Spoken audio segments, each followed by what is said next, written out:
ಆಚಿ chilli powder ಸಖತ್ ಖಾರ ಬಣ್ಣ ಮತ್ತು ರುಚಿ ಆಚಿ ಚಿಲ್ಲಿ ಪೌಡರ್. ನಾಳೆ ಬಳ್ಳಾರಿಯಲ್ಲಿ ಬೃಹತ್ ಬಿಜೆಪಿಯ ಸಮಾವೇಶ ನಡೆಯುತ್ತೆ. ಎಪಿಎಂಸಿ ಮಾರುಕಟ್ಟೆಯಲ್ಲಿ ಸಮಾವೇಶಕ್ಕೆ ಎಲ್ಲ ರೀತಿಯ ಸಿದ್ಧತೆಯನ್ನು ಕೂಡ ಮಾಡಿಕೊಳ್ಳಲಾಗ್ತಾ ಇದೆ. 30,000 ಜನರಿಗೆ ಆಸನದ ವ್ಯವಸ್ಥೆಯನ್ನು ಕೂಡ ಮಾಡಲಾಗಿದೆ ಎನ್ನುವಂತಹ ಮಾಹಿತಿ ಲಭ್ಯವಾಗ್ತಾ ಇದೆ. ಈ ಬಳ್ಳಾರಿಯ ಬ್ಯಾನರ್ ಗಲಾಟೆ ಏನಿದೆ ಅದು ಈಗ ಪ್ರತಿಭಟನೆಯ ಕಾವನ್ನು ಹೆಚ್ಚುವಂತೆ ಮಾಡಿದೆ ಅಂತ ಹೇಳಿದ್ರೆ ತಪ್ಪಾಗುವುದಿಲ್ಲ. ಹಾಗಾದ್ರೆ ಈ ಒಂದು ಪ್ರತಿಭಟನೆಯಲ್ಲಿ ಯಾರೆಲ್ಲ ಭಾಗಿಯಾಗ್ತಾರೆ, ಯಾವ ಮಟ್ಟಿಗೆ ನಡೆಯುತ್ತೆ ಈ ಒಂದು ಪ್ರತಿಭಟನೆ ಬಹಳ ಮುಖ್ಯವಾದಂಥ ಅಂಶ. ಮೊದಲನೇದಾಗಿ ಎಪಿಎಂಸಿ ಮಾರುಕಟ್ಟೆಯಲ್ಲಿ ಸಮಾವೇಶಕ್ಕೆ ಎಲ್ಲ ರೀತಿಯ ಸಿದ್ಧತೆಯನ್ನು ಮಾಡಿಕೊಳ್ಳಲಾಗ್ತಾ ಇದೆ. 30,000 ಜನರಿಗೆ ಆಸನದ ವ್ಯವಸ್ಥೆಯನ್ನು ಮಾಡಲಾಗಿದೆ. ಆ ಬಳ್ಳಾರಿಯ ಬ್ಯಾನರ್ ಗಲಾಟೆಯನ್ನು ಖಂಡಿಸಿ ನಡೆಯುವಂತಹ ಬಿಜೆಪಿಯ ಧರಣಿ ಇದು. ಸಿಬಿಐ ಅಥವಾ ನ್ಯಾಯಾಂಗ ತನಿಖೆಗೆ ಬಿಜೆಪಿ ಆಗ್ರಹವನ್ನ ಮಾಡ್ತಾ ಇದೆ. ವಿಜೇಂದ್ರ ನೇತೃತ್ವದಲ್ಲಿ ನಡೆಯುತ್ತೆ ಈ ಒಂದು ಸಮಾವೇಶ. ಈಗ ಜನಾರ್ದನ್ ರೆಡ್ಡಿ, ಶ್ರೀರಾಮುಲು, ಆರ್ ಅಶೋಕ್ ಸೇರಿದಂತೆ ಹಲವು ನಾಯಕರು ಭಾಗಿಯಾಗ್ತಾರೆ. ಈಗ ಜನಾರ್ದನ್ ರೆಡ್ಡಿ ಮತ್ತು ಶ್ರೀರಾಮು ಅವರ ಈ ಇಂಗಿತ ಏನಿತ್ತು ಅಂತ ನೋಡ್ತಾ ಹೋಗೋದಾದ್ರೆ ಒಂದು ಪ್ರತಿಭಟನೆ ಮಗದೊಂದು ಪಾದಯಾತ್ರೆಯನ್ನು ಮಾಡುವಂಥದ್ದು ಬಳ್ಳಾರಿಯಿಂದ ಬೆಂಗಳೂರಿಗೆ.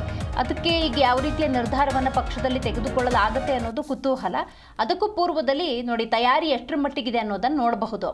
ವೇದಿಕೆಯ ಮುಂಭಾಗದಲ್ಲಿ ಸಮಾವೇಶಕ್ಕೆ ಒಂದು 30,000 ಜನ ಸೇರಬಹುದು ಅನ್ನುವಂಥ ನಿರೀಕ್ಷೆಯಲ್ಲಿ ಎಲ್ಲ ರೀತಿಯ ವ್ಯವಸ್ಥೆಯನ್ನು ಮಾಡಲಾಗ್ತಾ ಇದೆ.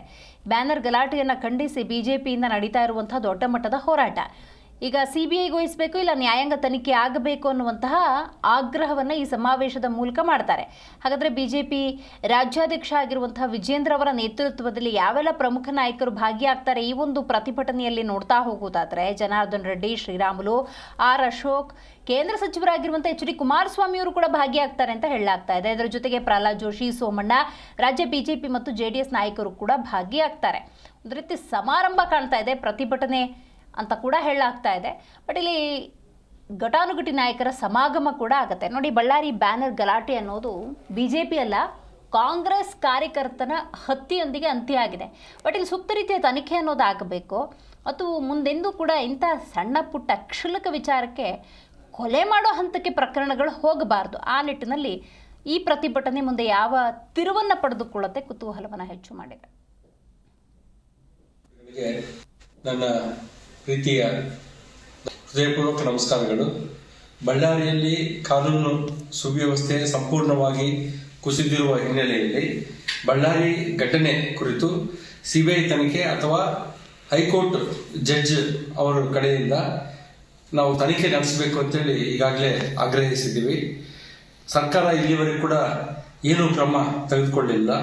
ಹಾಗಾಗಿ ಈ ಒಂದು ಘಟನೆ ಬಗ್ಗೆ ನಾವೊಂದು ಬೃಹತ್ ಪ್ರತಿಭಟನಾ ಸಮಾವೇಶವನ್ನು ಎಪಿಎಂಸಿ ಯಾರ್ಡ್ನಲ್ಲಿ 17ನೇ ತಾರೀಕು ಬೆಳಿಗ್ಗೆ 10 ಗಂಟೆಗೆ ನಾವು ಸಮಾವೇಶವನ್ನು ಬೃಹತ್ ಪ್ರತಿಭಟನಾ ಸಮಾವೇಶವನ್ನು ಹಮ್ಮಿಕೊಂಡಿದ್ದೀವಿ.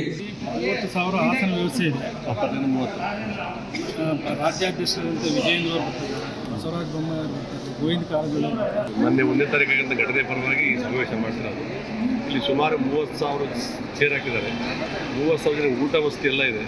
ಸುಮಾರು ಎಲ್ಲ ಭಾರತೀಯ ಜನತಾ ಪಾರ್ಟಿ ಕಾರ್ಯಕರ್ತರು ಮತ್ತು ನಾಯಕರುಗಳಿಗೆ ನನ್ನ ಪ್ರೀತಿಯ ಹೃದಯಪೂರ್ವಕ ನಮಸ್ಕಾರಗಳು. ಬಳ್ಳಾರಿಯಲ್ಲಿ ಕಾನೂನು ಸುವ್ಯವಸ್ಥೆ ಸಂಪೂರ್ಣವಾಗಿ